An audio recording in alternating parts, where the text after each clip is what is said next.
What's up, everybody? And on this episode of Strike Team Abroad, we are going to talk about Valentine's Day in Japan.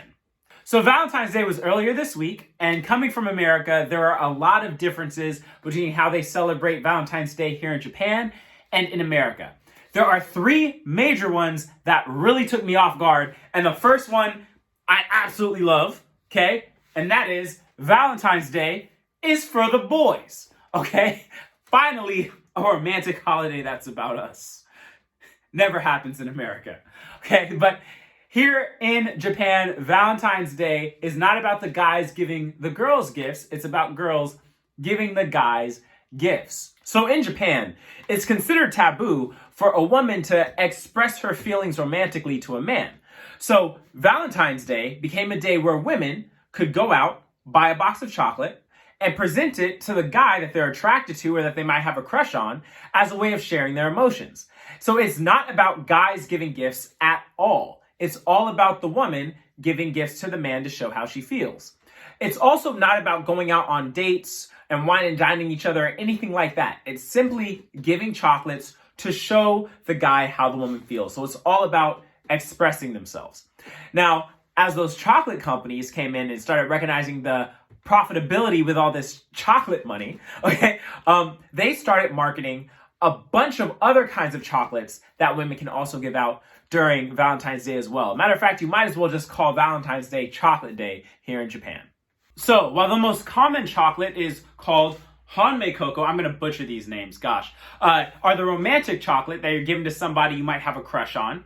There's also chocolate that you might buy for yourself called Jibun Choco. Oh my gosh. Guys, just read it. I'm not even going to try and say these. Okay, you have a Tomo Choco, chocolate for a best friend. A Giri Choco, obligation chocolate. Now, this kind of chocolate would be the kind of chocolate you might give to your coworker or say to a teacher. So the only chocolate I got this Valentine's Day, because my girlfriend's in America, was this kind of chocolate. I got this from my school, some obligation chocolate from my other coworkers. There's family chocolate. Okay, so chocolate you might give to a parent, as well as someone who might have just treated you well.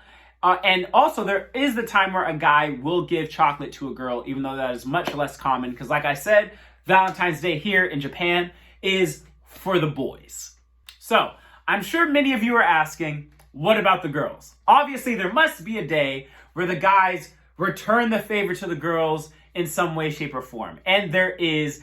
That would be March 14th, or White Day.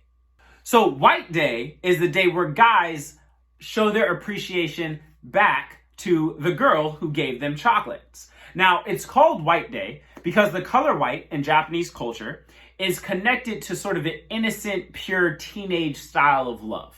And so during this time, men are expected to go to the girl who gave them chocolate and return the favor.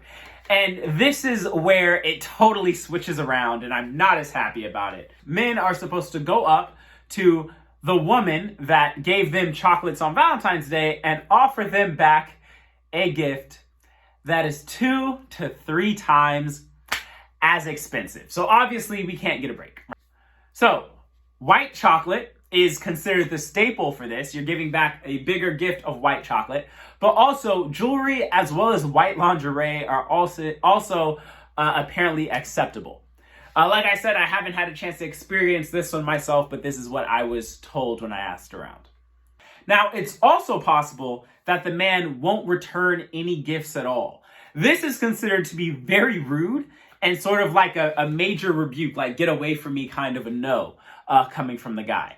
Now, if the guy gives a gift that is of equal value, it's supposed to be sort of like, you know, no thank you, but I appreciate you, let's be friends, and kind of like a respectful way of saying no. On the other hand, if he gives that gift that is 2-3 times just more expensive, or maybe not a lot of money, just takes a lot of care in the gift, that's supposed to be a sign that he's interested and that maybe they should take this relationship further.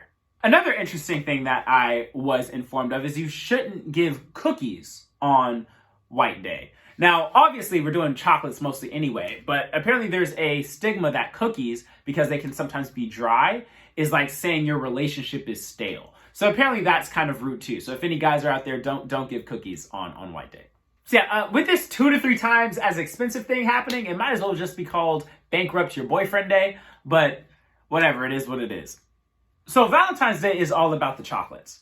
But when you're giving so much chocolate out, that can get really expensive, especially when you're talking about the chocolate for your coworkers. If you know anything about Japanese work culture, it's a very demanding environment.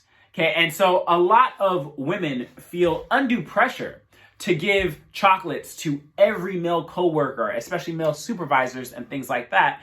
And it's actually getting a lot of pushback. Around 40% of Japanese women do not like the idea of having to give coworkers chocolates on Valentine's Day. And many men agree with this as well. It's actually reached the point that some workplaces ban giving chocolate to coworkers to try and not have that be an issue in the workplace. And then when you think about it, it's also expected that the guys who you give the gift to give you something back in return. Obviously, it doesn't have to be 2 or 3 times as much because it's not a romantic situation, but the guys are expected to give chocolate back, so you're going to end up in another situation where there's, you're spending a lot of extra money. So a lot of places are banning the coworker chocolate. So with Valentine's Day and White Day being all about chocolates in Japan and not about cute dates or, going out to dinner or flowers or anything like that, which day in Japanese culture is the closest to the American Valentine's Day? Does anyone know? Okay, I'm going to count down from 5. Try and put it down in the comments. Let me know what you guys think is the day that is most like the American Valentine's Day. So let's count down. 5, 4, 3, 2, 1.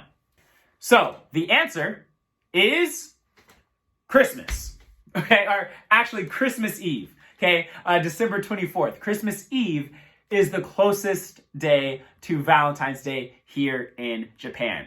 Japan is not a Christian country, so it doesn't have the same religious connection that it has in America, and it's also not really a family holiday. It's a day for you to get with your significant other and do something romantic, whether that is going out on a fancy date, going to get dinner, going in a hot air balloon, bringing flowers and wine and dining each other. That is a Christmas thing. That's where the romance really comes out here in Japan, is on Christmas Eve, December 24th.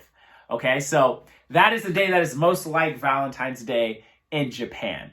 Not Valentine's Day itself, not White Day, but Christmas Eve. All right, so I hope you all enjoyed this little Japan fact. I appreciate each and every one of you, and I will see you next time. Hold on. Remember, please like, subscribe, hit the notification bell, and all that other fun stuff to keep track of my life here in Japan. All right, guys, see you. Peace.